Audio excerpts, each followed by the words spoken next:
A morte de um cara super forte de maneira extremamente inesperada, um episódio em que cambaleou entre excelentes ideias de direção mais uma vez e uma animação que sofre para entregar tudo no prazo, encerrando com uma luta sensacional no mínimo em história e impacto entre Sukuna e Jogo, que termina da maneira mais explosiva possível. E de novo vem aquela pergunta, será que todo mundo morreu? Olá, eu sou a Gabi Xavier e eu tô gravando isso na hora que eu tinha que estar lançando, mas é o seguinte, gente, eu tô quase chegando lá em Shibuya. Quer dizer, nos próximos poucos dias eu estarei indo para o Japão para salvar o Gojo em Shibuya. Inclusive, assista este canal nas redes sociais para você ver essa minha jornada. Eu tô encaixando esse vídeo como dá. Inclusive, nas próximas 2 ou 3 semanas, talvez este vídeo aqui não saia na quinta das maldições, mas saia na sexta ou sábado, mas estarei no Japão junto com vocês gravando como der. Segurem na minha mão e bora lá! E este vídeo aqui eu não comento de spoilers do mangá, fiquem bem tranquilos, mas pra quem quiser saber, este episódio adaptou capítulos 113, 114, 115 e 116 do mangá. Voltamos aí com um ritmo de 4 capítulos por episódio, nada extremamente corrido, entretanto sim, já sei que vários de vocês vão reclamar de animação, já fiz vídeos, é de conhecimento comum que esta é uma temporada que tá tendo ali uma dificuldade de produção em relação a cronograma, como é muito comum na indústria de animação japonesa, e sim, não temos sempre ápices como foi a luta de Itadori e Choso, mas eu realmente acho que a concepção artística da segunda temporada, que é diferente da primeira, ainda me agrada. A execução nem sempre é impecável, não foi aqui, mas eu não vou tomar tempo para falar sobre isso porque, sinceramente, aqui o meu foco é a história e eu tô sem tempo nesse momento. O primeiro grande impacto desse episódio foi a luta inesperada entre pai e filho, e a gente precisa entender mais uma vez que esse Toji que tava ali, ele foi invocado e ele tava num corpo que não era dele, mas tinha ali as configurações do seu corpo, ele tava num invólucro em que a sua carne tão poderosa de um cara que não era feiticeiro Jujutsu, sem energia amaldiçoada era extremamente forte, que parte da sua personalidade ou alma estava naquilo que foi chamado para o corpo de um outro feiticeiro, só que não era exatamente ele. É como se ao mesmo tempo que existissem memórias ali e uma certa essência do Toji, também existisse apenas uma mecânica física, impressões de uma vida que já acabou. Por isso que mesmo no episódio passado, teve aquele pensamento de que ele vai pra cima de quem é mais forte no lugar. Primeiro foi a maldição de nível especial, que calhou de ser algo bom pra galera que a gente tava torcendo, mas no momento em que ele derrota aquela maldição, e aí? Quem que ele vai atacar? E ele ataca justo o filho. E existe um recurso que é bem utilizado nesse momento pro Toji, que é o olho ali mais em preto, como se ele não estivesse literalmente enxergando muito bem o que tá acontecendo, só indo no impulso como um boneco assassino, e ele vai lutando com o Fushiguro exatamente assim. E o Fushiguro, ele percebe que, olha, isso aqui não tá muito fácil pra mim. O cara acabou de derrotar uma maldição de nível especial, eu não tô com energia pra fazer mais aqui uma expansão de domínio, e mesmo se eu fizesse, ele é tão sinistro que provavelmente ele não ia adiantar de grande coisa contra ele. E o Toji, ele é, como já aconteceu uma comparação mesmo nesse episódio, um estágio máximo muito grande que a Maki, por exemplo, deseja um dia alcançar. Você vê que existe um parâmetro para alguém que não é feiticeiro Jujutsu, que não tem um pingo de energia amaldiçoada, para ser uma máquina mortífera sinistra. Imagina sem sentimentos e se movendo só no impulso e no desejo por sangue. A estratégia do Megumi Fushiguro acaba sendo evasiva.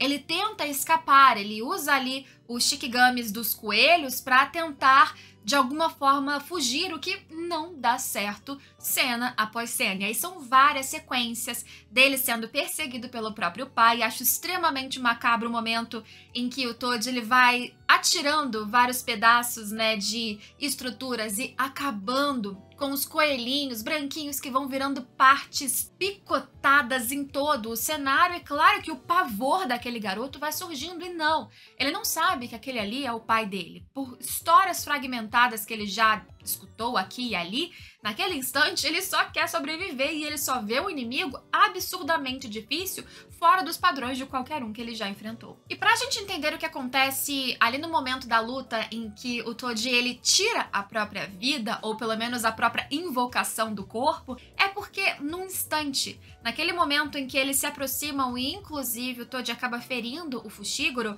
ele tem um lapso. como se ele visse aquele rosto ali e memórias do seu ser, da sua existência, algo mais racional ou mesmo emocional, viesse naquelas partículas corporais que estão do Toad naquele corpo. E aí ele lembra do garoto, do seu filho, de como existiu uma conversa entre ele e o velho Zenin, de que, ó, se o garoto ali com 5 anos tiver uma habilidade hereditária da família Zenin ou vendo mais caro, e ele negociando, e depois aquela voz off de Toad que virou pro Gojo e falou: protege esse garoto, porque pra mim, aquilo ali, aquele ambiente era horrível, mas de repente pra ele pode ser melhor. O Toad, ele estava disposto a friamente vender o filho dele, mas no fundo ele não queria que o Megumi fosse um Zenin. Que aquele ambiente tóxico, tal como foi, por exemplo, para Maki, que também se desvencilhou daquilo mais rápido que ela pôde, aquilo ali, em tese, seria bom para um feiticeiro promissor como poderia ser o Megumi, mas será que o melhor caminho não é ele ser um Fushiguro apenas? Aquela decisão, aquele cuidado não estaria mais nas mãos dele, já que ele morre anteriormente numa luta contra o Satoru Gojo, e quando ele reconhece e fica explícito que ele reconheceu que aquele ali era o seu filho, ele não podia chegar lá e abraçar, porque, de novo, vamos lembrar que ele não tem controle exato do que está acontecendo. Dá a impressão de que quando ele foi evocado a primeira vez, era a sua personalidade, ele estava ali. Mas conforme o tempo vai passando, ele que fugiu contra todas as regras daquela invocação, já que ele não consumia a própria energia amaldiçoada, ele não consumia a energia amaldiçoada daquele que é o receptáculo da sua expressão corporal, então não tinha premissa, base para entender o que ia acontecer, qual era o limite desse ritual mediúnico. Por isso que a melhor alternativa para ele, para evitar que ele inclusive matasse o próprio filho, era se matar. Só que a última pergunta que ele faz pro garoto, sem explicar nada, é: qual o seu nome? E ao invés dele dizer, por exemplo, Megumi Zenin, ou só Zenin, ele fala Fushiguro, o nome da mãe. E aí dá um alívio e ele fala: que bom, sorte sua, porque aí o Toad percebe que o Megumi não foi captado ali, controlado pela família Zenin, nem por todo o ambiente tóxico que poderia ter acabado com ele de alguma maneira, não sido bom para ele como não foi para o pai. Então, acho um pouco de amor paterno, um sentimento ali tocante, emocionante mesmo, num momento extremamente drástico, que é ele enfiando ali a lâmina na própria cabeça e sim, morrendo. De novo, morrendo ou impedindo, acabando com aquele ritual mediúnico, porque o corpo real que faleceu foi do outro ali feiticeiro, que morre junto com este golpe e agora volta ao seu formato original. No mangá eu tinha a ideia mais ou menos que o Megumi foi pegando as pecinhas para entender, ele chama Toad, ele me falou umas coisas estranhas e meio que começa a suspeitar sobre quem era ele. Só que sem tempo para pensar sobre isso, ele nem fica tanto ali, não perde tantos minutos raciocinando. No anime, achei que foi mais batido. Ele ficou ali curioso sobre quem era aquela pessoa, aquele adversário tão formidável e por que ele morreu daquela forma, mas não tem qualquer dica ou qualquer suspeita para dizer que talvez ele esteja imaginando que tem uma ligação maior com este cara. Não. Mas sobre Megumi Fushiguro, a gente tem um espaço ali que não é explicado, que é importante a gente prestar atenção. Assim que ele acaba a luta contra o Toad, ele recebe um golpe absurdo, gigantesco, de Haruta, que apanhou pra caramba do Nanami, mas pelo visto ele foi só nocauteado e não eliminado completamente. E ele chega e fala: é disso que eu gosto o quê? De dar um golpe em quem já tá ferido, de atacar por trás, de pegar aquela vítima que não vai ser um grande desafio, é um cara covarde, como a gente já viu no episódio em que ele foi justamente, né, de forma moral e bela, destruído pelo Nanami, que foi maravilhoso, inclusive, naquela sequência, mas agora ele acaba conferindo um golpe no Megumi, que no final do episódio a gente vê que tá completamente nocauteado. Mostra um pouquinho ali da questão do Panda, que junto com o professor Kusakabe, eles estão perto do subsolo, do 5º subsolo de Shibuya, estão numa estação ali lateral, do ladinho de Shibuya Station. Porém, o Panda quer chegar lá, o Panda confirmou a informação de que o Gojo tá selado, mas o outro, feiticeiro, mais experiente, não quer ir. E eu acho muito legal que tem essa cena, por mais que haja o ar cômico dele, opa, tô com medo, não quero, tô aqui fingindo pro Panda que tem o instinto de um panda, então não consegue ver que ele tá, na verdade, muito próximo do local em que ele precisa estar. O principal pra mim disso tudo nessa cena é a gente ver que esses feiticeiros de grau 1, professores inclusive, eles eles têm medo. Que ele faz todo o discurso pro Panda de que não apenas Satoru Gojo é importante, temos que achar as crianças, mas é só um discurso pra não dizer que ele não quer morrer. Ele sente que se ele descer ali no quinto subsolo, a vida dele vai embora e ele não quer perdê-la. E muito ao contrário do discurso que ele faz pro Panda, não existe qualquer altruísmo, é só um senso de defesa egoísta, inclusive não querendo ficar sozinho, quer dizer, ele podia deixar o Panda aí, não. Ele quer que o Panda fique ali para ele também não ficar em risco lá em cima. Então a gente vê que o lado dos heróis, o lado daqueles que pelo menos a gente torce, que são os mais, entre muitas aspas, corretos nessa situação, quer dizer, eles são os atacados, né? Então a gente torce para eles. Ainda assim, há pessoas ali que não são exatamente ruins, não é isso. São humanas na concepção pura da coisa. Portanto, frágeis, medrosas, egoístas, e é exatamente esse exemplo que a gente vê. Existe ali o encontro dos dois com ex-seguidores de Suguru Geto, aqueles que inclusive querem continuar com este extermínio de macacos ou humanos que não são feiticeiros, só que a luta deles não acontece, ela é impedida antes de começar, porque existe a energia que Fushiguro já tinha sentido e que agora todo mundo tá vendo acontecer explosão pra cá e pra lá, da luta entre Sukuna e Jogo. E falando de Sukuna, lembrando que a camisa que estou utilizando aqui faz parte da minha coleção e essa estampa é inspirada em Sukuna, mas se você é time Satoru Gojo, tem inspiração nele também, além de várias outras estampas em produtos exclusivos de loja.com.br/Gabi-Xavier, e nessa semana tá rolando frete grátis pro Brasil todo nas compras acima de R$ 99, então se você quiser garantir os seus produtinhos incríveis, depois desse vídeo tem link aqui na descrição. E esta luta, pra mim, é um grande ápice final do episódio. Eu acho que eles conseguiram concluir no momento certo, que é o final da luta mesmo, e um ganchinho a mais. E a luta dos dois é muito boa porque aquilo partiu de um desejo do Jogo de fazer com que o Sukuna lutasse pelas maldições, seguisse o seu intuito ali dentro daquela jogada. Porque a gente vê que cada um deles, Geto, algumas das maldições, os feiticeiros que estavam ao lado desse plano do incidente de Shibuya, cada um tem um objetivo específico. E o Jogo, ele queria não ser humano exatamente, mas ter a posição de um humano na sociedade, ou melhor, não ser tratado como escória, que surgiu por acaso e é uma consequência que precisa assumir. Ele não quer isso, ele quer ser o principal, o mais importante, visto que acredita que as maldições são inclusive mais evoluídas. E na luta dos dois, o Sukuna tá só testando, se divertindo, e a gente vê pirotecnia, explosões e várias movimentações entre cenários e a galera apavorada porque tá todo mundo ali quem sobrou no meio desse fogo cruzado e literalmente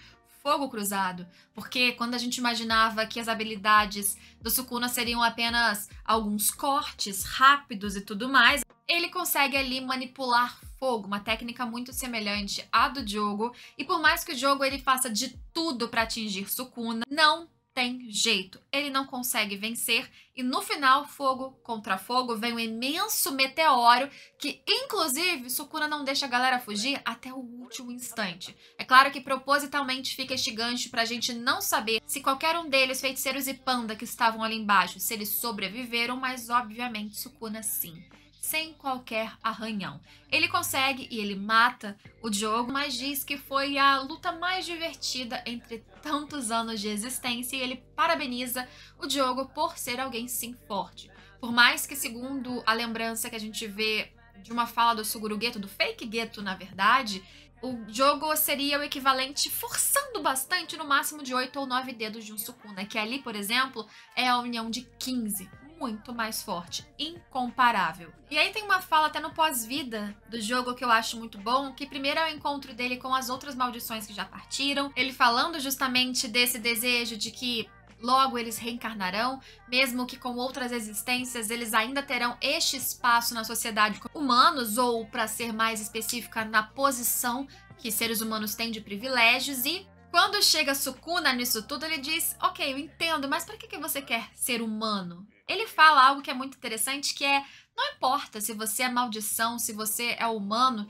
que nesses grupos, maldições ou humanos, estes seres se agrupam e neste agrupamento o Sukuna vê fraqueza. Que aí há comparações de poderes e a gente vê que o Sukuna é um lobo solitário. Ele acredita que vínculos te geram fraquezas, te geram vulnerabilidades, não te levam a um patamar superior. Ele acha, por exemplo, que este é um motivo pelo qual o jogo, ele, depois inclusive principalmente de lutar com o Gojo, ele se privou, ele se segurou, ao invés de ir corajoso e com tudo contra o seu adversário, mesmo que ele queimasse tudo e todos ao seu redor.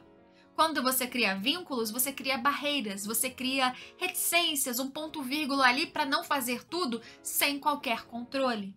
Então, a gente tem uma aparição de uma figura que já tinha aparecido, inclusive no anime, se não me engano, lá na primeira temporada. Uma figura de manto, cabelo branco, se abaixa para receber muito feliz um Sukuna, e Sukuna o chama de Uraume, dando a entender, inclusive, que eles se conhecem de bastante tempo. Para além deste gancho e esse segredo, a gente volta lá pro encontro de Haruta e Fushiguro, que pelo visto apanhou pra caramba, só que Haruta tá apavorado. A gente escuta uns passos bem pesados e o Haruta tá lá dizendo: Fushiguro, acorda, você tem que acordar. E a gente pensa, por quê? Quem tá chegando? E por que agora você quer que o garoto que você nocauteou acorde pra te defender? O que ele tem a ver com seus problemas? Isso é o que a gente vai descobrir na semana que vem. Lembrando, não sei se eu vou conseguir, provavelmente não conseguirei trazer na quinta-feira mesmo, tá? Porque, enfim, horários e fusos trocados, mas eu vou fazer de tudo, tô me programando pra tentar trazer na sexta, se não estourando sábado, mas eu vou trazer os vídeos pra vocês. E quem sabe eu não volte com um cubinho ali do Gojo, revirando e mudando toda a história de Jujutsu Kaisen. Espero vocês em todos os próximos vídeos. Me acompanhe nas redes sociais pra você ver as minhas aventuras no cenário deste anime que você ama muito, inclusive em outros lugares do Japão também. E até a próxima semana. Tchau, tchau!